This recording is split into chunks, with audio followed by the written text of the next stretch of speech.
There is nothing that moves your energy faster than music. And if someone has written it from a place of alignment as this was written, and you are near a place of alignment when you begin receiving it, it moves you. Now, everyone has a different idea of what they like in terms of music. There's a lot to choose from. But when it has been written from a place of alignment, and you are in a place of alignment, then it moves you. Now, Esther, she plays that over and over and over and over and over and over and over, and it moves her higher and higher and higher and higher and higher and higher and higher and higher. She's not certain there is an end to the euphoria that she will feel as she plays it again and yet again. She has not found an ending to it. She has not found a place to be tired about it yet, you see.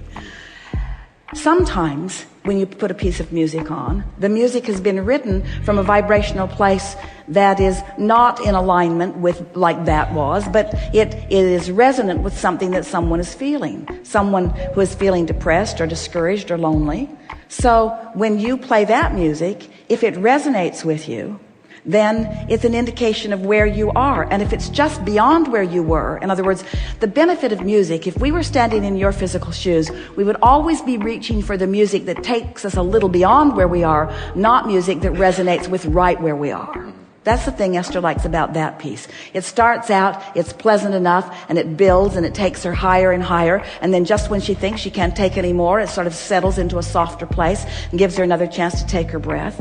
And sometimes, if you're listening to a lot of music, you're enjoying the pathos of it. In other words, you're enjoying the ride up and down the emotional scale of it, you see. But don't you find that if you are listening to music on a regular basis, that the music that you are drawn to is the music that always leaves you feeling better than you felt when you first began it? Absolutely. And that's the way we would utilize it. That's the way we would understand it. We would also understand, we really want you to understand, that everyone with whom you are co-creating is vibrating somewhere. They're somewhere in vibrational relationship to the source within them. And we want you to understand that the vibrational variance between the source within them and the source within you, the source within that one and that one and that one and that one and that one, is not that great of a variance. So when someone has tuned into something and they have found that higher frequency, and then you are looking at the piece of art that they created, or reading the book that they have written, or looking at the painting or the sculpture, or listening to the music, they have imbued their article with the vibration of that which they were feeling. And you have only one question.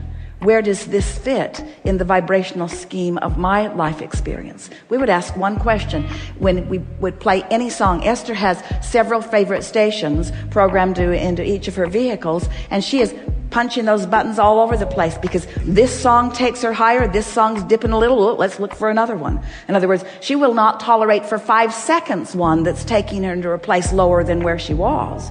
So where does that lead to? Are the artists of the world capable of producing more and more and more for you? And more important, do you have the ability to attract to you whatever you are needing? And even more important, does it always have to come through music? Or can it come through this and this and this? Just a little basis there. Now, what exactly were you getting at? It was more of putting myself in danger of beating the drum of something that I didn't know I was beating. Because you say we all have these set vibrational patterns. If I'm listening to a music that is not as high as, say, Esther's, am I beating a drum that's bringing something back to me that I don't necessarily want? We wouldn't look at it as detrimental in the sense that a short listen would have any devastating effect on you, but we would care about the mood that music produces. And we would want to move from love and appreciation to exhilaration. We would reach for that high standard in all things. We would reach for it in the movies that we watch and in the people that we have conversations with, in the books that we read. We would reach for it in everything. We'd spend no time objectively examining the earth for content.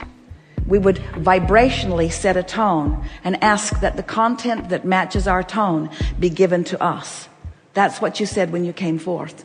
You did not say, I'll come into this physical environment and I'll just take what's around. And you did not say, I will objectively observe everything so that I will be a really fair and balanced person. You said, I'll come into the environment and I'll feel my way through it. And I'll reach for the highest frequencies that I can find.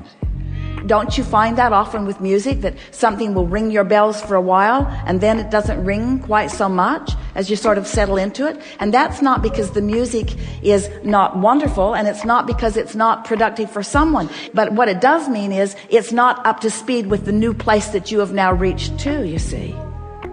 Music is, well, it would be right to say it about everything, but we want to especially say it about music. It is a living, breathing, expanding entity, much like yourself. And it would be a really easy way for you to co-create with the artists of the world, just by saying, I know who I am and I know what I'm reaching for, and universe, please bring me the next step and the next step and the next step and the next step. So now, this is important. Let's contemplate this. Some of you are feeling a little confused by this conversation, so we want to bring it around to something that is really meaningful for you. Do you think that what we're saying is find a piece of music and use it to bring your vibration up? Or are we saying identify what your vibration is and expect that music to prove it, to acknowledge it, to amplify it? In other words, we would use music and everything else that is coming to us as our evidence of our current vibrational frequency. And this is what all this rambling is leading to. You got to constantly be on the move for something more. It's why nothing stays number one on the charts for very long. That's why the albums that you play don't please you decade after decade. It's why it's always the new that you're reaching for. So what it is evidence of your point of attraction. So can you hear the reverse of what this conversation seemed to start out as? It seems to say, should I look for music in order to set my tone? And we're saying, no, set your tone and let the music help you acknowledge where your tone is. Let the feeling that is amplified with the music help you to understand where your tone is. Yeah. The reason that we're stubbornly milking this conversation beyond your interest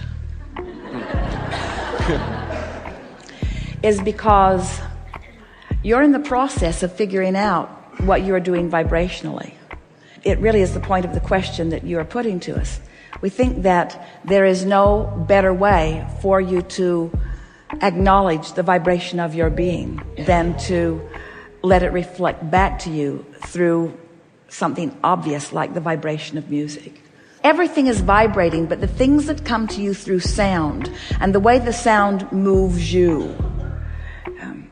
Esther has nice vehicles, and in every one of them, the first thing she wants to know is how to turn the bass up on the stereo system, because she wants that rhythm of that music to change the rhythm of her being.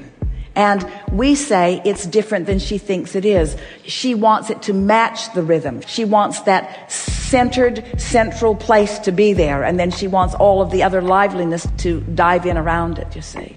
You're vibrational beings, and music will let you understand what your vibration is faster than anything else. And music will lead you to the emotional nature of your being faster than anything else.